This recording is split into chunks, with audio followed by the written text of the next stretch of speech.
தமிழக அரசின் பல்வேறு வளர்ச்சி திட்டங்களுக்கு உலக வங்கி உறுதுணையாக உள்ளது என்று முதலமைச்சர் ஸ்டாலின் தெரிவித்துள்ளார். சென்னை தரமணியில் உலக வங்கியின் சார்பில் அமைக்கப்பட்டுள்ள நவீன உலகளாவிய வணிக மையத்தை முதலமைச்சர் ஸ்டாலின் திறந்து வைத்தார். அப்போது உரையாற்றிய அவர், தமிழ்நாடு முழுவதும் தோழி விடுதிகள் திட்டத்தில் உலக வங்கியின் பங்கு உள்ளதாக குறிப்பிட்டார்.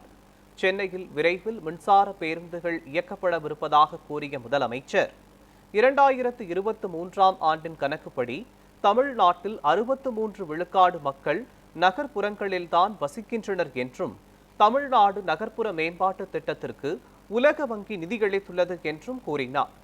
இதுபோன்று தமிழக அரசின் பல்வேறு வளர்ச்சி திட்டங்களுக்கு உலக வங்கி உறுதுணையாக உள்ளது என்று கூறிய முதலமைச்சர் ஸ்டாலின், மக்களின் தேவைகளை நிறைவேற்றுவதில் உலக வங்கி பெரும் பங்காற்றுகிறது என்றும் குறிப்பிட்டார்.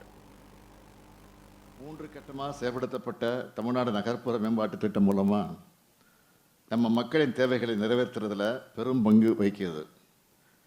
இதில் உலக வங்கி பெரிய அளவில் உதவி இருக்கிறதோட இந்தியா முழுக்க செயல்படுத்துவதற்கான மாடலாக தமிழ்நாட்டில் இந்த திட்டம் வெற்றி அடைஞ்சிருக்குன்னு பாராட்டியும் இருக்காங்க.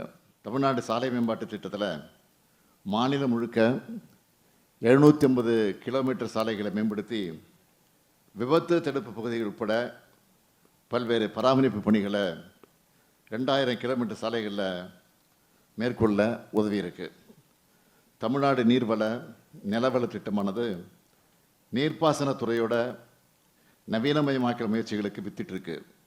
இதனால் வேளாண் துறை மேம்படுத்தப்பட்டு வருது.